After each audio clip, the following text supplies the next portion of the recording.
Oh, they had to. Sure they did, I know. I mean, he rode a donkey, encountered Jesus, went blind, and then suddenly... A donkey? I always thought it was a really fancy, pretty horse. You know, I always thought it was a donkey. I also am not probably leaning more into, oh my gosh, who had the donkey that talked? Balaam. Balaam. I don't know, for some reason I always kind of link those two. And just what is this wild encounter that changes the trajectory of... So I always think donkey. Horse lover, picture a nice, pretty horse. Horses and physics still don't make sense to me.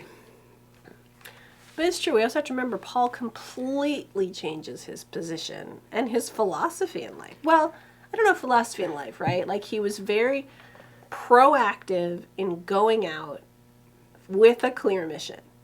It's just what the mission is changes. And he still has that foundation. Because, I mean, he, in Romans, I am a Jew of Jews. I did all of this. And it's still very core to who he is, but it's understanding there's now completion in Jesus. So it's a change of direction, but it's that foundation he's still built on. But yeah, if you were to encounter him, it's this guy's lost his marbles. Well, he had to be very intense. Oh, yes.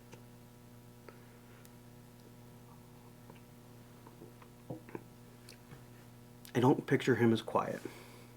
No. As he gets older, I picture him as calmer, but still very passionate. Yeah. And I always imagine he had an amazing voice, right? You know those speakers who have just an amazing voice? Which is funny, though, right? Because Moses was like the spokesman for God, and he had a stutter. You know, but yet Paul, I feel like this like grand orator. I never pictured that, or what he would sound like. But yeah, okay. You know, that his voice just carries, that it's easy for people to listen to. Well, and that might even be the pride of what was everything he had studied to that point. That he has this confidence, and that confidence just translates. Interesting. All right. Now I'm picturing James Earl Jones when I think of Paul speaking. Yeah, that's a good speaking voice. Like a deep boom. I don't know. I don't know how deep it was, but it would carry. Yeah. Which is, you know, the problem for women's voices. They don't, the higher pitch, they don't carry as well. It's just science.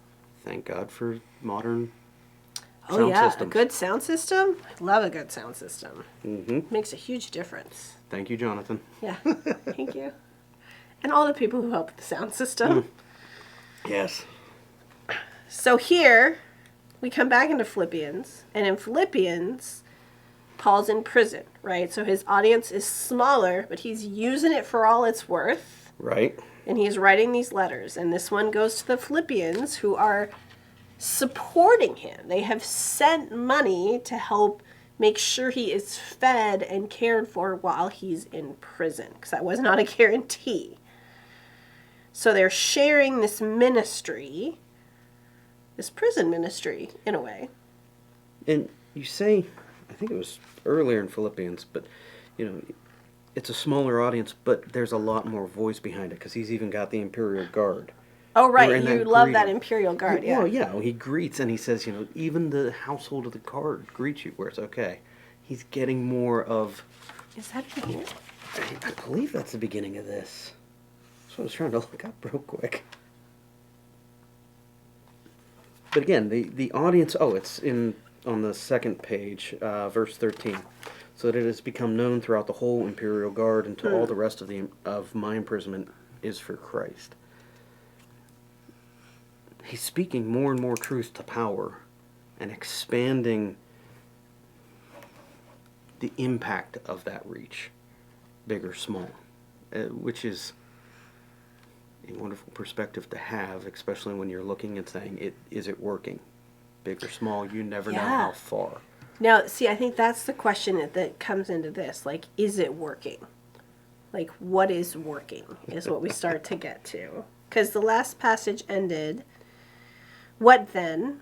Only that in every day, whether in pretense or in truth, Christ is proclaimed. And in that I rejoice."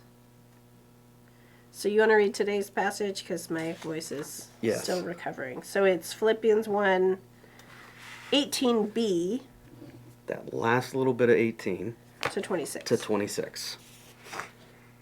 "Yes, and I will rejoice, for I know that through your prayers and the help of the Spirit of Jesus Christ, this will turn out for my deliverance.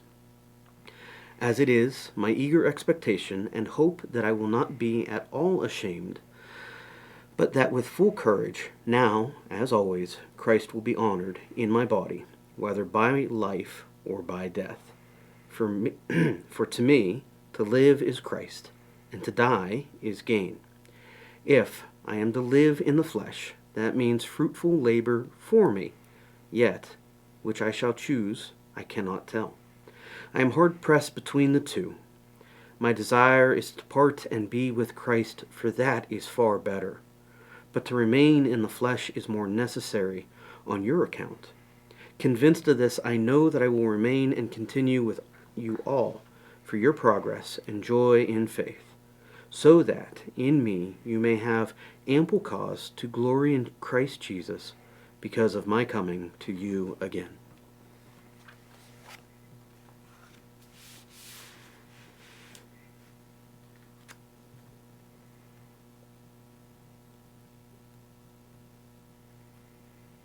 That's a lot. It is, but it seems to have a very clear center. It really feels like it's about purpose. That, for him, action, life, each day is intentional and for a clear purpose. And maybe this has been me, but I also read like a level of exhaustion in it. Do you? I'm ready to go home. Ah. The work can continue. And if it does, great. But I'm also ready.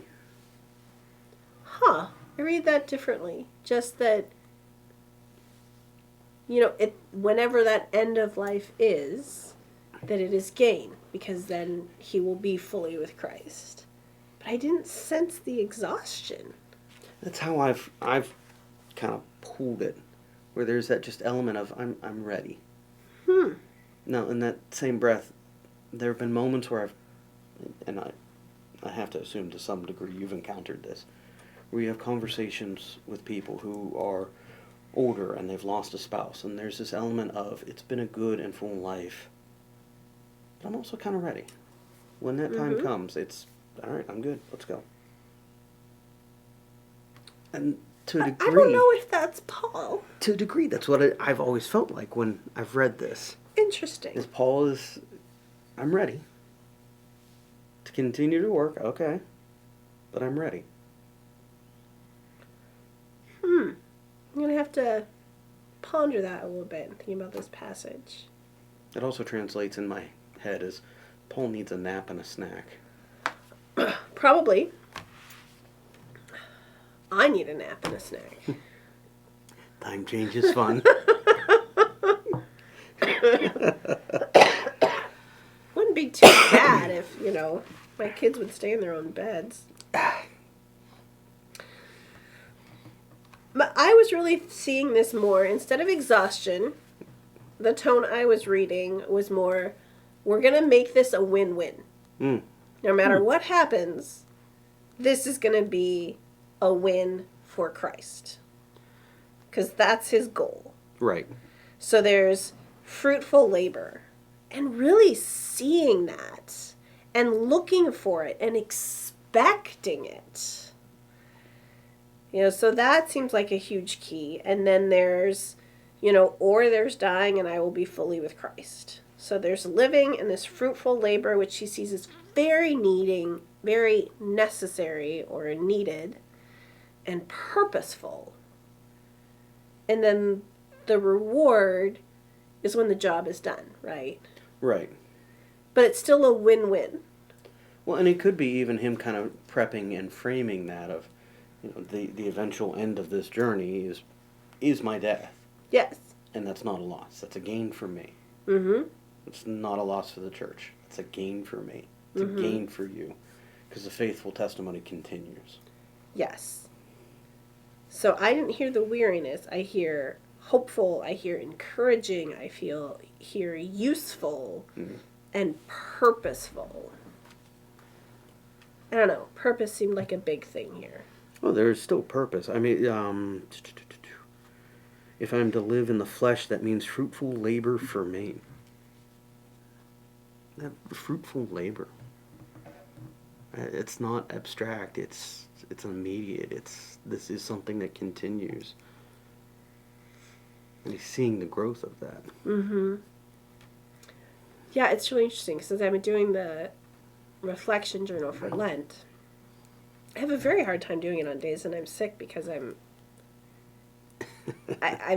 just not doing what I feel like I want to do, right? Because it is the most meaningful moments for me are the ones where you can see meaningful moments or moments that seem to connect. And that feels like fruitful labor. But yeah, and I guess that sense of looking back and knowing you've accomplished something, right? Which is something I'm trying to figure out how to teach my children, right? That sense of accomplishment, like I worked hard and I accomplished it. But like, what does that look like for us? And that's a huge question in ministry because that can be very abstract. Yeah. But it's also very tangible.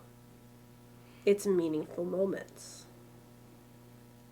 where you can see fruitful labor. And maybe not even what was expected, right? It's never been what I expected. Well, yours especially. Well, I just, even in moments where I'm like, ooh, they're going to get, oh no, somebody else over here got it. Oh, okay. But yet, that was the meaning of the work. Yeah. Because you go back up, right? And Paul is saying what has happened to me is serving to advance the gospel. And then, we get the whole imperial guard, right? And now what they do is fruitful labor. And so it's this expanding idea of putting Christ into our purpose. And that creates fruitful labor in unexpected ways, right? I mean, there's an accomplishment in doing the laundry. Well, I don't know if there is, right? Because you do the laundry and there's already more. I have said this, I stand by it. If God had given Adam and Eve 1 week of laundry, we'd still be in paradise. Just 1 week. Okay, well, the dishes, right? You can do the dishes at the end of the night. You can clean the counters and, you're like, okay, check. We have different experiences with dishes. Oh. Because I get the dishwasher loaded, turned on, everything's set, and then a child comes downstairs and... Well, my kids go to bed earlier. Yeah. 11 o'clock, I'm watching as, a new big glass of milk is... We're trying to find all of the water bottles in the house. Yeah, see, I've already done that when I start the dishwasher. My kids have a hard last call for food by 7 o'clock. That's it.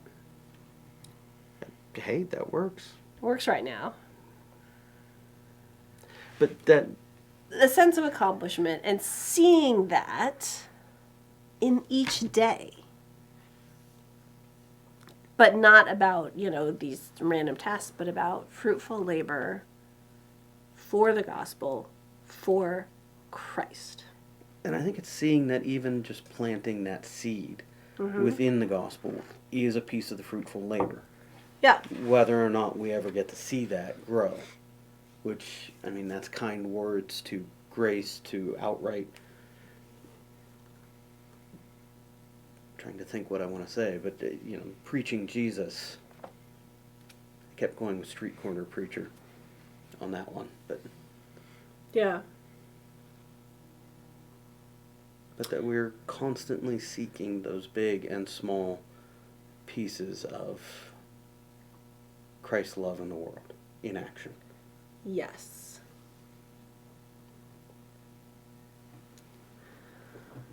And this is where I hope that this passage helps us break down that professional Christian barrier. Right? Like, this is not just for people in professional ministry, as we might be called, but this is really for everyone. You know, what is the fruitful labor that is purposeful for Christ? And because it's not necessarily preaching a sermon. It's not, you know, sitting here waiting for someone to ring the door who needs help, which will happen, and those can be meaningful moments. But it's the other connections. Yeah. The ones that we can't always make because we're not you. Well, it's looking for those. It's being ready and looking, right? Like, where can I serve Christ in this? How can I live to Christ in this moment? So it means creating enough space that you can shift a little bit one way or another way. It means listening, you know, to the Spirit inside of you as well. I feel like we need some tangible examples, though. Well, it is feeling like God put someone on your heart and prays for them, which is what we talked about a couple weeks ago. Well, okay, and the tangible examples, this is that dangerous bit, because that's not just a question to you and I. I mean, that's a question to what is the third chair, that is everyone who's listening as well. Of, okay, what are those tangible moments you've seen faith in action? You've seen the Spirit open the doors in ways you didn't expect, or just connected with someone. Yeah, it feels like sometimes the unexpected connections, the friendships you would never have expected to come, and finding those spaces to share. But it is also finding moments to be generous to someone who does have a particular need, right? And a great space where that began happening for us, for the congregation, was Thursday's table last year. The standing and sharing stories, interactions, and faith. And then even having the elements of community that came in and joined us and shared alongside. I mean, what you built with that. Well, and we were prepared, right? I Right. mean, we had food, we had the space, we were hopeful for people to come. And it worked in beautiful ways. Now that picture I snagged, that was the last one we did, where, I mean, it was like the clouds parted and heaven shined down in that moment. It was just, this is a small piece of that reflection. And I think this is a good time for us to reflect, too, on the moments we were willing to be more bold. So, the first summer, we had Spark Park, Yeah. right? I mean, we sent postcards out, making sure people knew about the neighborhood, and you just started these Spark Park days. Yep.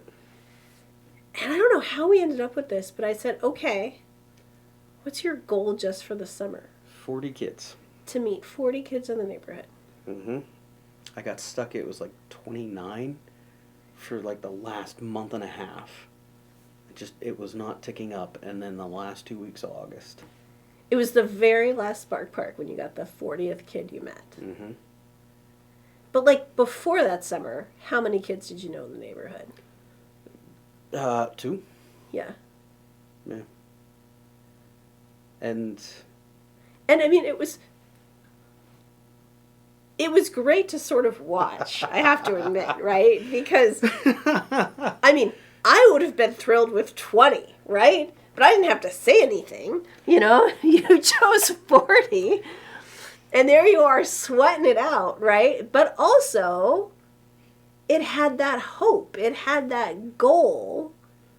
And it was eyes forward towards, this is something that is achievable. We have the kids in this area. We have the resources outside to do this.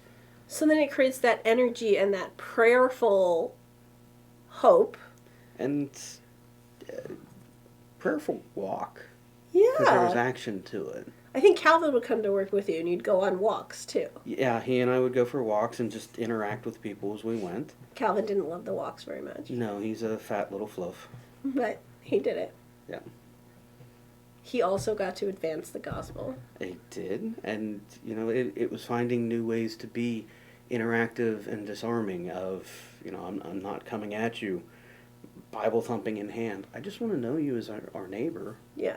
And connect. And as that relationship grows, so does the gospel. Mm-hmm. Yeah.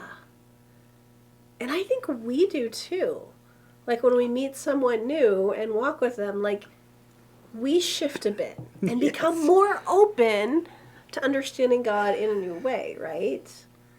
I mean, before the road to Damascus, was Paul interested in the world of what the imperial guards thought?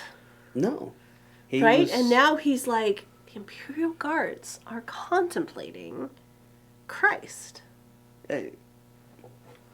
The pre-Damascus Paul, if he was anything like the Jew of that age, is a little more overthrow the Roman government and away with them. Maybe not full-on rebellion like some of them were, but that was a piece of what that culture was. Wanting to have the Davidic era brought back. So, if we were going to come up with a different goal. And, I mean, a goal that should also have some prayer space, maybe not just thrown out in a podcast, but I think this passage is asking us to discern a goal, a purposeful goal, so that we too can see the fruitful labor for Christ. Because I think when we don't necessarily set a clear purpose and a clear goal, we don't see it. We don't know what we're working for. Yeah. So, maybe next time we have to say more what the clear goal is and have some time to ponder and reflect. But, I mean, inklings, I really feel more and more sort of led to this space of like, how do we create really simple spiritual practices to offer to people that they might experience God before they even come to worship. Which I love the star words for that. The star words are an amazing form of invitation. But I feel like I want more of those things. Like, what else? We did talk that we need something like that for the summer. Yeah. But, so I don't know what it is, but that's sort of the space I feel, that's the space I want to engage. So it's a degree of invitation. Yes. And it's not just, invitation, come to church with me. It's invitation in, this is what I believe. Walk I with me for a believe moment. that if you are open to God, God will show up. Right. That is something I believe. Well, yeah, yes. So creating that space where it might happen, because the goal is, we want to grow, but not just because. We want people to connect to Christ. So how do we do that before they even walk in? Because I don't think they'll walk in unless they do have some sort of experience. Okay, so I think that might be a part of the goal I need to flesh out more in my purposeful labor. Well, and it's a big pondering, because it's not just you. Right. It's going to be all of us. You're right. And okay, that's not really fair. That's not a good example for this, because I'm dragging you all into my goal. As much as you say your goal, I mean, you help set the precedent and pace, and I know, but for this, I'm thinking about like how to each individually, how do we see our fruitful labor for Christ? Remember, and not even a professional setting. I mean, I think the simplest answer immediately, the one that we can walk with, is just invitation to walk. Walk with me, go with me, sit with me, be with me. So you're back to meeting more people. Presence. Not even meeting more people, but who are the people in your life that you could sit down and just be present with in the next week or 2 weeks? So how do we make it measurable? This is literally one of the headaches of ministry. I know it is, but like, what is measurable? do you count like the spaces in your week where you create space and do have those moments? I mean, if we want to do it that way, create 2 spaces in your week, 2 moments to be present with someone.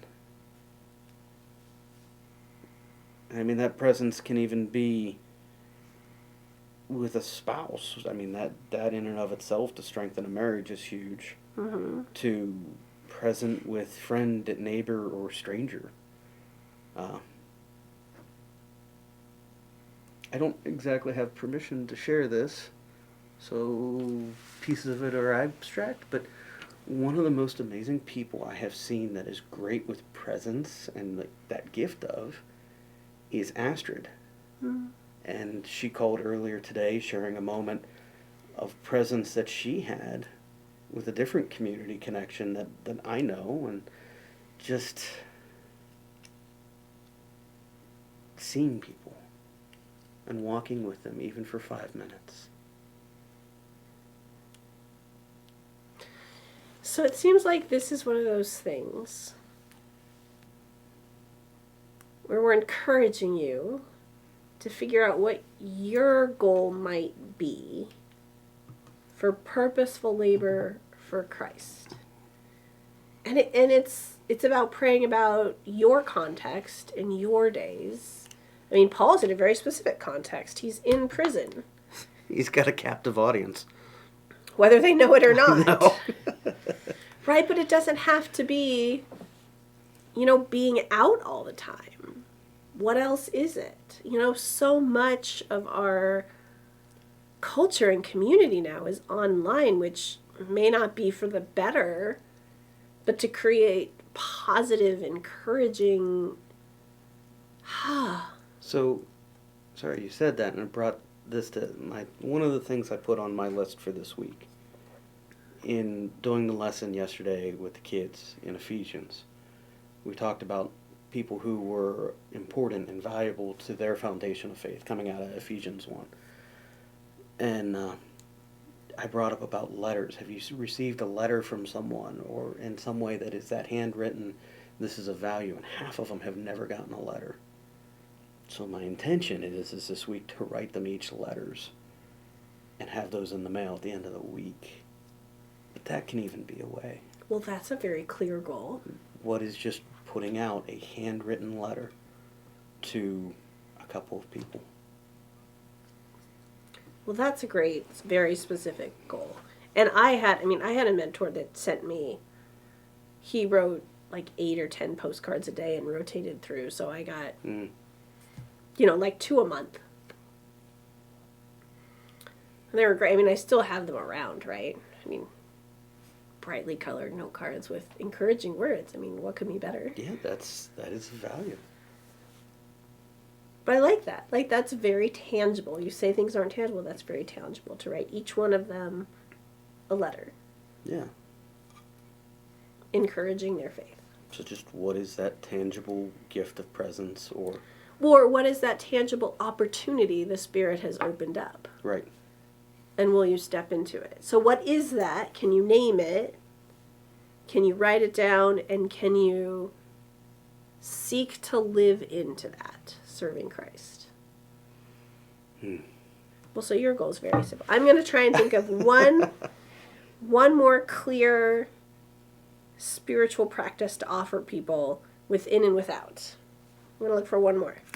I don't know what it is, so it kind of freaks me out. But I really would love another one. It's also kind of the beauty of walking in faith is when you get into that moment of I don't know what it is. that, yeah, there's a door that's going to open and it's going to be, oh, wonderfully and beautifully yep, that was it. Yeah. And you're going to write letters to youth. It's very tangible. That was not my intended goal for this, but we'll see what happens. And yes, I'm going to write letters to the youth. So I titled this section Rejoice and Reflect. But it also feels like the last passage, more of a call to action. Like, what is our fruitful labor? As Paul shares his fruitful labor in what you'd think would be a setting where he'd be like, I'm just in prison, here I am waiting. But that's not how he reacted. No? I would think it was a very good time for a nap and a snack. I still read some exhaustion in it, but Yeah, he's not given up. He continues to move forward. Well, instead of exhaustion, I guess I hear contentment. Like either win-win. Yeah. You know? I could see contentment. That would fit. But he's also seeing that, right? He's seeing a change in the Imperial Guard, which, how would you ever get to them? In prison. And they're your captive audience. So who is your captive audience? Or your audience in general? So this week it's called to a goal. One thing that you can accomplish for Christ. So discern that and share it with somebody. Anyone. Because if we don't say it out loud, we have no accountability. Yeah. You know, the video gets shared on the Facebook. Type it on the comments. Let us know. I would love to know. I would love to support you in your goal. I'm sure I would feel it was, even if you don't think you'd like it, I bet I would love it. This is true. Yeah. Those are the great stories within church and ministry. Yeah, and we need those stories. Yeah. Like Paul is sharing his story. Those aha or just presence moments. So be bold enough to seek one. Yeah. May you have fruitful labor this week in Christ. Amen. Amen.